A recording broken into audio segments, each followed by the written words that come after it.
Hey everyone, कैसे हैं आप सभी। Welcome back to my class. हमने एक न्यू चैप्टर सेल स्टार्ट कर लिया था। उसमें हमने सेल का स्ट्रक्चर पढ़ लिया था। सेल कैसी होती है, क्या होती है, कितने टाइप की होती है। हमने बता दिया था कि सेल 2 टाइप्स की होती है, prokaryotic cell, eukaryotic cell. Prokaryotic क्या होती है, यूकैरियोटिक क्या होती हैं, वो सब हमने अपनी प्रीवियस क्लास में पढ़ लिया था। एक बार इस क्लास को देखने से पहले आप अगर प्रीवियस क्लास देख लेंगे तो आपको और भी बहुत अच्छे से आएगा। और ये चैप्टर बहुत बहुत इम्पोर्टेंट है, क्योंकि सेल एक ऐसा चैप्टर है जो हर एग्जाम में, हर टीचिंग एग्जाम में, अदर कोई भी एग्जाम है उसमें सेल से एक क्वेश्चन जरूर आता है। तो आपको क्या करना है कि कल की क्लास देख लेनी है, उसके बाद ये क्लास देखनी है। वैसे आपको आज हमने सेल पूरा पढ़ लिया है। सेल के अंदर जैसे मैंने कल बताया था, जैसे ये कोई भी एक एनिमल सेल है, उस एनिमल सेल में क्या होता है, ये जो मेम्ब्रेन होती है वो डबल मेम्ब्रेन होती है और उसके अंदर एक न्यूक्लियस होता है और इसको कहते हैं सेल मेम्ब्रेन।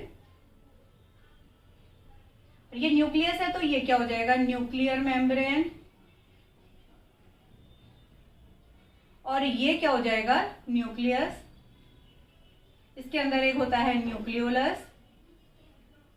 ये सब अभी हम पढ़ेंगे किसमें, न्यूक्लियस में। और इसमें क्या होता है, माइटोकॉन्ड्रिया होते हैं, गोल्जी बॉडी होती है, एंडोप्लाज्मिक रेटिकुलम पूरे में फैले रहता है। इसमें रफ एंडोप्लाज्मिक रेटिकुलम में ये राइबोसोम्स लगे होते हैं, लाइसोसोम होता है, सेंट्रियोल्स होता है। तो ये सब चीजें क्या होती हैं, ये होते हैं सेल ऑर्गेनल्स। मतलब सेल के अंदर जो जो भी ऑर्गन होते हैं उनको कहते हैं सेल ऑर्गेनल्स। तो हम क्या करेंगे, हमने क्या पढ़ लिया था, सेल पढ़ ली थी। और सेल में हमने कहा था कि जो एनिमल सेल होती है वो, उसमें तो क्या होता है, ओनली सेल मेम्ब्रेन होती है। लेकिन जो प्लांट सेल होती है उसमें क्या होता है, एक सेल वॉल भी होती है। ठीक है, सेल वॉल भी होती है। और इसमें क्या होते हैं, वैक्यूल्स होते हैं बड़े बड़े। बाकी न्यूक्लियस, माइटोकॉन्ड्रिया, ये सब बिल्कुल सेम रहता है। हमने सेल का इंट्रोडक्शन पढ़ लिया था, उसके बाद हमने सेल मेम्ब्रेन और सेल वॉल के बारे में पढ़ लिया था। आज हम सेल ऑर्गेनेल का क्या पढ़ेंगे, न्यूक्लियस। न्यूक्लियस क्या है, देखो, न्यूक्लियस की जो डिस्कवरी थी वो रॉबर्ट ब्राउन ने करी थी। जैसे कल हमने कहा था कि सेल की डिस्कवरी किसने करी थी, तो सेल की डिस्कवरी करी थी रॉबर्ट हुक ने। न्यूक्लियस की जो डिस्कवरी थी वो किसने करी थी, रॉबर्ट ब्राउन ने 1835 में। ठीक है, large part of the cell, ये क्या है, जैसे ये एक सेल है तो उसके अंदर का सबसे बड़ा पार्ट क्या है, न्यूक्लियस है। तभी आरबीसी में न्यूक्लियस नहीं होता है। क्यों, क्योंकि अगर आरबीसी खुद ही इतनी स्मॉलेस्ट सेल है, अगर उतनी छोटी आरबीसी में भी न्यूक्लियस होगा तो वो क्या होगा, पूरा अपना एरिया कवर कर लेगा और ऑक्सीजन का ट्रांसपोर्ट नहीं हो पाएगा ज्यादा से ज्यादा। इसलिए आरबीसी में क्या होता है, न्यूक्लियस नहीं होता है।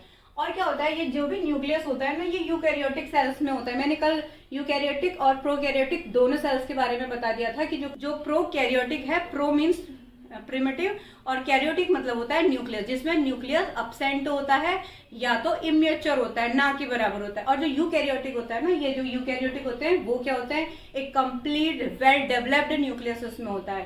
तो ये जो भी न्यूक्लियस होता है वो ओनली किस में मिलता है, यूकैरियोटिक में मिलता है। सबसे बड़ा पार्ट होता है ये सेल का। ठीक है, इस न्यूक्लियस के अलग अलग नाम होते हैं। मैसेंजर ऑफ द सेल भी इसे कहते हैं, कंट्रोलर ऑफ द सेल भी इसे कहते हैं और ब्रेन ऑफ द सेल भी इसे कहते हैं। एग्जाम में अगर न्यूक्लियस का अदर नाम आ गया तो कुछ भी आ जाएगा, मैनेजर कहो, चाहे कंट्रोलर कहो, चाहे ब्रेन कहो। जैसे हम है तो हमारे शरीर का पूरा कंट्रोल कौन कर रहा है, हमारा ब्रेन ही तो कर रहा है ना। तो वैसे ही सेल का कौन कर रहा है, न्यूक्लियस। इसको क्या कह दिया, इसलिए ब्रेन ऑफ द सेल। ऐसे ही कंट्रोलर ऑफ द सेल, पूरे सेल को ये क्या करता है, कंट्रोल करे रखता है, पूरा मैनेज करे रखता है। इसलिए मैनेजर कहो, चाहे कंट्रोलर कहो, चाहे ब्रेन कहो, कोई भी नाम आ जाएगा तो उसका मीनिंग क्या निकलेगा, सीधे से न्यूक्लियस। अब इसके कितने पार्ट होते हैं, देखो इसमें सपोज ये एक न्यूक्लियस है, इस न्यूक्लियस में 4 पार्ट होते हैं। सबसे बाहर का क्या होगा, न्यूक्लियर मेम्ब्रेन। और उसके बाद क्या होता है, जो इस न्यूक्लियस के अंदर प्लाज्म यानी द्रव यानी लिक्विड पार्ट है, उसको क्या कहेंगे, न्यूक्लियोप्लाज्म। और इस न्यूक्लियस के अंदर एक पार्ट होता है, उसको कहते हैं न्यूक्लियोलस। इस तरीके से होता है, ये बड़ा सा ऐसे दिखता है। ये सेल डिवीजन के टाइम में दिखता है मेनली, इसको कहेंगे न्यूक्लियोलस। और इसके अंदर जो इस तरीके से एक धागे नुमा संरचना होती है, थ्रेड लाइक स्ट्रक्चर, उसको कहते हैं क्रोमेटिन। ये क्रोमेटिन आगे चल के क्या बनाते हैं, क्रोमोसोम्स बनाते हैं। कुछ साल पहले एक क्वेश्चन आया था कि न्यूक्लियस का पार्ट कौन नहीं है। तो ऑप्शन आए थे क्रोमेटिन, माइटोकॉन्ड्रिया, न्यूक्लियोप्लाज्म और न्यूक्लियोलस। तो न्यूक्लियस का पार्ट कौन नहीं है? क्रोमेटिन न्यूक्लियस का पार्ट है, माइटोकॉन्ड्रिया न्यूक्लियस का पार्ट नहीं है, न्यूक्लियस न्यूक्लियस का पास है और न्यूक्लियोलस भी न्यूक्लियस का पार्ट है। तो कौन नहीं है? माइटोकॉन्ड्रिया। तो आपको पता होना चाहिए ये जो चार है, न्यूक्लियर मेम्ब्रेन, न्यूक्लियोप्लाज्म, न्यूक्लियस और क्रोमेटिन, ये न्यूक्लियस के पार्ट है। इसके अदर जो भी ऑप्शन में आएगा वो क्या हो जाएगा? गलत आंसर हो जाएगा। ठीक है। अब क्या होता है, जैसे मैंने यहाँ पर एक नोट भी लगा रखा है कि आरबीसीज में क्या होता है, न्यूक्लियस एब्सेंट रहता है। ये क्वेश्चन कभी कभी आ जाता है कि किस किस में न्यूक्लियस एब्सेंट रहता है। ऑप्शन आ जाएंगे तो आपको लिखना आरबीसी करना पड़ेगा। मैंने क्या कहा था, यानी इसमें क्या होता है, ये डीएनए से ही तो मिलकर बने हैं ना। क्रोमोसोम्स किसके मिलकर बने होते हैं? डीएनए से। और इन क्रोमोसोम्स में क्या होते हैं, बीट लाइक संरचना होती है, ऐसी छोटी छोटी बीट लाइक स्ट्रक्चर, उनको ही जीन्स कहते हैं। अब क्रोमोसोम में क्या, ये जो न्यूक्लियस है, इस न्यूक्लियस में क्या है? Nucleic acid. ये न्यूक्लिक एसिड कितने टाइप के होते हैं? 2 टाइप्स के, डीएनए और आरएनए। और डीएनए को क्या कहते हैं? Deoxy ribo nucleic acid. और आरएनए को क्या कहते हैं? Ribo nucleic acid. डीएनए को क्या कहते हैं? डीऑक्सी राइबो न्यूक्लिक एसिड और आरएनए को राइबो न्यूक्लिक एसिड। और ये जो डीएनए होते हैं, इसकी जो डिस्कवरी थी वो फ्रेडरिक मिसर ने करी थी, और आरएनए की डिस्कवरी भी फ्रेडरिक मिसर ने ही करी थी। ठीक है। लेकिन जो डीएनए होता है वो डबल हेलिक्स होता है, इस तरीके से जैसे मैंने दिखा रखा है, डबल हेलिक्स ये। लेकिन जो आरएनए होता है वो सिंगल हेलिक्स होता है, बस ऐसे ही एक सिंगल थ्रेड लाइक स्ट्रक्चर होता है। और क्या होता है इसमें, ये जो न्यूक्लिक एसिड होता है, इसी को क्या कहते हैं? जेनेटिक मटेरियल कहते हैं, जो क्या होता है किसी भी कैरेक्टर को एक जनरेशन से दूसरे जनरेशन में पहुंचाता है। ये सब हम अभी पढ़ेंगे आगे। और जो नाइट्रोजनस बेस होते हैं उससे मिलकर बना होता है। नाइट्रोजनस बेस क्या होते हैं? 2 टाइप्स के होते हैं, प्यूरिन और पिरिमिडिन। जो प्यूरिन होते हैं वो होते हैं एडिनिन और गुआनिन, और जो पिरिमिडिन होते हैं वो साइटोसिन और थाइमिन। ऐसे ही क्या होता है, जो राइबो न्यूक्लिक एसिड होते हैं, जो आरएनए होते हैं, वो सिंगल हेलिक्स वाले होते हैं। इनका काम प्रोटीन सिंथेसिस होता है। जो डीएनए होते हैं, जो जेनेटिक कैरेक्टर्स थे, उनको एक जनरेशन से दूसरी जनरेशन में पहुंचा रहे थे। लेकिन जो आरएनए होता है, उनका काम क्या हो जाता है? उनका काम होता है प्रोटीन सिंथेसिस करना।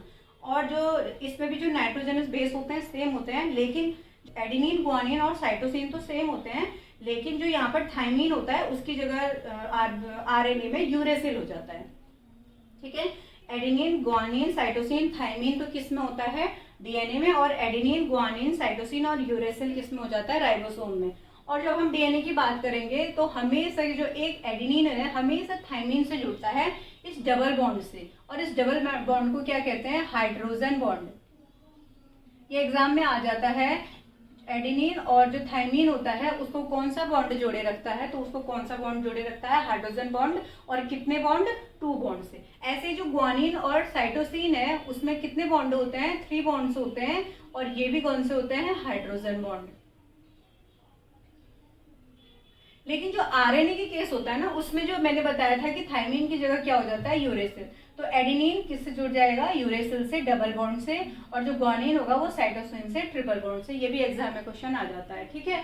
अब मैंने क्या कहा था, डीएनए का काम क्या होता है? जेनेटिक कैरेक्टर को ट्रांसफर करना। और आरएनए का काम क्या होता है? प्रोटीन सिंथेसिस करना। अगर डीएनए नहीं होगा तो आरएनए हो ही नहीं सकता, क्योंकि डीएनए से ही आरएनए बनता है। ठीक है। डीएनए से क्या बना? आरएनए। जब डीएनए से आरएनए बनता है तो उस प्रोसेस को कहते हैं ट्रांसक्रिप्शन। ये भी एग्जाम में आ जाता है कि ट्रांसक्रिप्शन क्या है। तो क्या होता है, डीएनए से जब आरएनए बनता है तब उसको क्या कहते हैं? ट्रांसक्रिप्शन।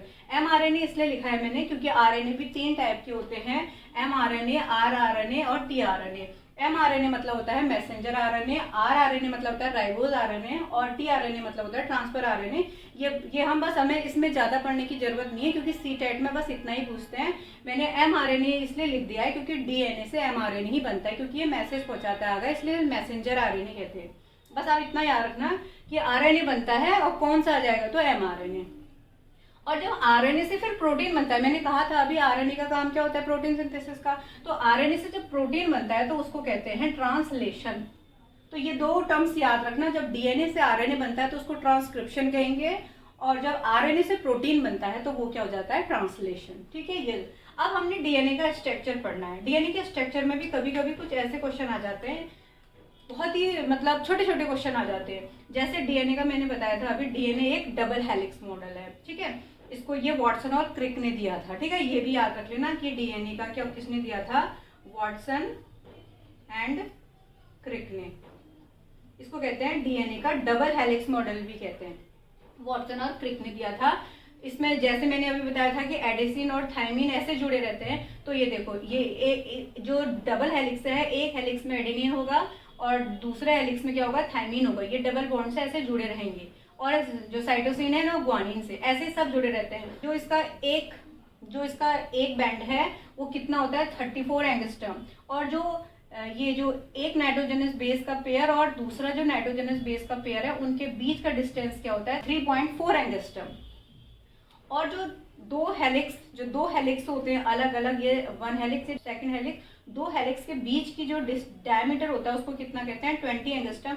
ये 2-3 क्वेश्चन आपको बिल्कुल याद रखने हैं कि जो बैंड होता है यहाँ से यहाँ तक का, उसमें कितने एंगस्ट्रम होता है, 34 एंगस्ट्रम।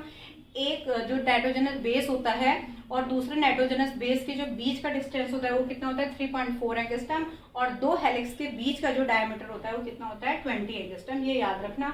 और ये डबल बॉन्ड से जुड़ा होता है, ये ट्रिपल बॉन्ड से जुड़ा होता है, और इनके जो बीच में होते हैं ना, ये क्या हो जाते हैं, लगभग 10 नाइट्रोजनस बेस एक बैंड में रहते हैं। मैंने कहा था ना ये क्रोमेटिन ही आगे चल के क्रोमोसोम्स बनते हैं। अब जो क्रोमोसोम्स होते हैं वो क्या होते हैं, अब भी मैंने बताया था कि डीएनए से हिस्टोन प्रोटीन जुड़ते हैं, ठीक है। डीएनए बिखरे रहते हैं तो हिस्टोन प्रोटीन उनको क्या कर देते हैं, बांध देते हैं, एक पैकेजिंग करके उसको क्या कर लेते हैं, इस तरीके से क्रोमोसिन में, जैसे क्रोमेटिन था उसमें डीएनए थे, अब डीएनए में ये आए हिस्टोन प्रोटीन और उनको पैकेज कर दिया, तो कैसे बना दिए क्रोमोसोम को, इस तरीके से बना दिया, ठीक है। फोल्ड करके इस तरीके से कर दिया। अब क्या करते हैं, ये जो क्रोमोसोम था ना, इसकी भी डिस्कवरी किसने करी थी, ये भी आ जाता है, ये करा था किसने, फ्लेमिंग एंड वेल्डियर ने। ये भी एक क्वेश्चन आ जाता है कि क्रोमोसोम होते हैं उसकी डिस्कवरी किसने करी, तो क्रोमोसोम की डिस्कवरी करी थी फ्लेमिंग एंड वेल्डियर ने। और ये हम कब दिखेंगे, अगर हमें क्रोमोसोम अगर देखने पड़ेंगे, वैसे तो नहीं दिखते, माइक्रोस्कोप में ही देखना पड़ेगा, लेकिन उसमें भी कहाँ, ड्यूरिंग सेल डिवीजन, जब सेल डिवाइड हो रही होगी। अभी आप जब आगे चल के सेल डिवीजन पढ़ोगे ना, तब आप पढ़ोगे कि सिनेप्सिस होती है, ये होता है, जो सेंट्रोसोम्स होते हैं वो सेंट्रोमियर से खींचते हैं, और जो क्रोमोसोम्स होते हैं वो अपोजिट डायरेक्शन में चले जाते हैं, तो ये सब पता चलेगा। तो क्रोमोसोम हमें वहां पर दिखेंगे, और जगह क्रोमोसोम हमें नहीं दिख पाते। और ह्यूमन में कितने क्रोमोसोम होते हैं, 23 पेयर क्रोमोसोम्स होते हैं, और 23 क्रोमोसोम्स यानी 46 टोटल क्रोमोसोम। और उसमें भी वो भी 2 टाइप्स के होते हैं कि कौन कौन से, ऑटोसोम्स और एलोसोम्स। मैंने एक क्लास में ये क्रोमोसोम्स का जब डिजीज पढ़ाई थी उसमें भी ये डिटेल से पढ़ाया। अगर आपको अच्छे से समझना है तो आप वहां पर भी समझ सकते हैं, लेकिन मैं अभी यहाँ पर बताऊंगी कि ऑटोसोम्स और एलोसोम्स क्या होते हैं। जो ऑटोसोम्स होते हैं ना, वो तो क्या होते हैं, जो मेल और फीमेल होते हैं उसमें सेम होते हैं, जो मेल होती है और फीमेल होती हैं उसमें सेम होते हैं। कितने, 22 पेयर, यानी 44 जो क्रोमोसोम्स होते हैं वो तो मेल फीमेल में सेम होते हैं। लेकिन जो एलोसोम्स होते हैं ना, एलोसोम्स मतलब होते हैं सेक्स क्रोमोसोम, जो सेक्स डिटरमाइन करते हैं, जो मेल में अलग होते हैं, फीमेल में अलग, जो मेल को मेल बनाते हैं, फीमेल को फीमेल बनाते हैं, यानी जो उनके जो जेनेटिक ऑर्गन है वो क्या होते हैं, जो रिप्रोडक्टिव ऑर्गन है वो क्या बनाते हैं, उन ऑटोसोम्स बनाते हैं, ठीक है। अब ये क्या होते हैं, ये तो सेम होते हैं, लेकिन ये क्या हो जाते हैं, अलग अलग होते हैं। ये जो एलोसोम्स होते हैं ना, एलोसोम्स,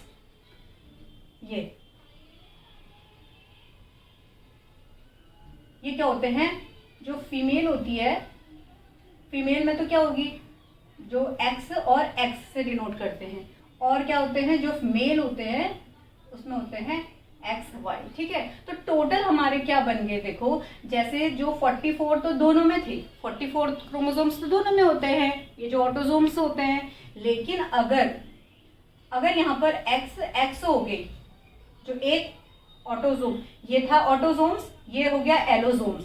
अगर एलोसोम एक्स हो गए तो क्या बन जाएगी, फीमेल। और अगर 44 जो ऑटोसोम्स थे उसमें अगर एक्स वाई एक एलोसोम जुड़ गया तो वो क्या बन जाएगा, मेल, ठीक है।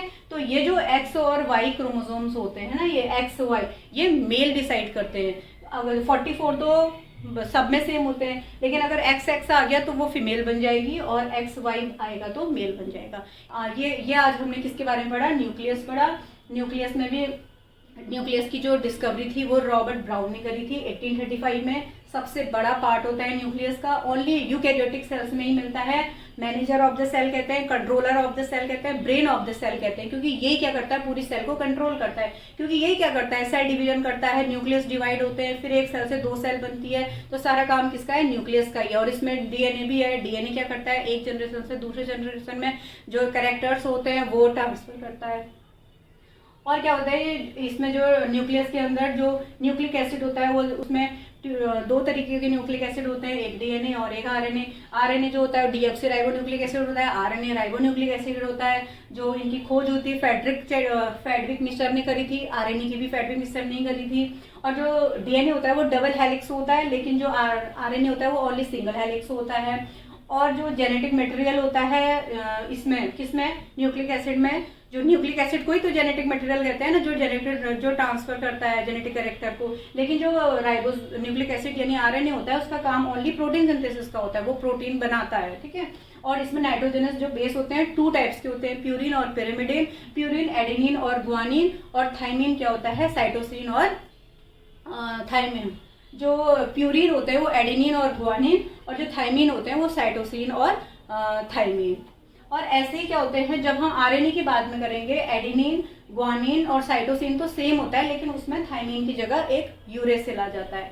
जैसे मैंने अभी बताया था कि एडिसिन थाइमिन से जुड़ता है लेकिन डबल बॉन्ड से, और ग्वानिन साइटोसिन से जुड़ता है ट्रिपल बॉन्ड से। और कौन से बॉन्ड होते हैं, वो हाइड्रोजन बॉन्ड। ये भी एक क्वेश्चन आ जाता है। और लेकिन जब आरएनए की बात करेंगे हम, तो आरएनए में क्या हो जाता है, एडेनिन थाइमिन से न जुड़कर, एडेनिन थाइमिन से न जुड़कर यूरेसिल से जुड़ता है, ग्वानिन तो साइटोसिन से ही जुड़ता है, ठीक है। तो ये टर्म्स याद कर लेना, आ जाता है एग्जाम में कि डीएनए में अगर एडिसिन थाइमिन में जुड़ता है तो आरएनए में एडिसिन किससे जुड़ता है, उसमें यूरेसिल से जुड़ जाता है। और मैंने बताया था कि डीएनए जब आरएनए में बदल जाएगा तो कौन सी प्रोसेस होगी, ट्रांसक्रिप्शन। और आरएनए जब प्रोटीन सिंथेसिस होगी तो आरएनए से तब होगी ट्रांसलेशन। और ये मैंने डीएनए का डबल हेलिक्स मॉडल बताया, जो किसने दिया था, वॉटसन और क्रिक ने दिया था, जिसमें क्या होता है, एडेनिन साइटोसिन से डबल बॉन्ड से जुड़े रहते हैं, और एक जो बैंड होता है उसका जो डिस्टेंस होती है 34 एंगस्ट्रॉम होती है, और जो नाइट्रोजनस बेस है उसके जो 2 पेयर होते हैं उसके बीच का डिस्टेंस होता है 3.4 एंगस्ट्रॉम, और जो इन दोनों हेलिक्स के बीच का डायमीटर होता है उसको 20 एंगस्ट्रॉम कहते हैं, ठीक है। ये छोटी मोटी चीजें आप याद कर लेना। और जो क्रोमोसोम्स होते हैं वो डीएनए और हिस्टोन प्रोटीन से मिलकर बने होते हैं, जिसको फ्लेमिंग और वेल्डियर ने खोजा था, और वो ओनली सेल डिवीजन में दिखते हैं। और ह्यूमन में 23 पेयर होते हैं। और क्या होते हैं, ऑटोसोम्स और एलोसोम्स होते हैं। जो ऑटोसोम्स होते हैं वो 22 पेयर होते हैं, वो जो सब में होते हैं, कॉमन होते हैं। लेकिन जो एलोसोम्स होते हैं, जिनको सेक्स क्रोमोसोम भी कहते हैं, वो केवल 1 पेयर होता है। और एलोसोम्स में फीमेल के केस में क्या हो जाता है, XX, और मेल के केस में XY। अगर फीमेल होगी तो यहाँ पर 44 + XX होगा, अगर मेल होगी तो 44 XY। ये आपको एक जनरल आइडिया इसका समझ आ गया। यानी हमारा जो सेल था उसमें हमने सेल की सेल मेम्ब्रेन, सेल वॉल और न्यूक्लियस कवर कर लिया है। अब हम क्या करेंगे, नेक्स्ट क्लास में एक नया सेल ऑर्गेनेल के बारे में पढ़ेंगे।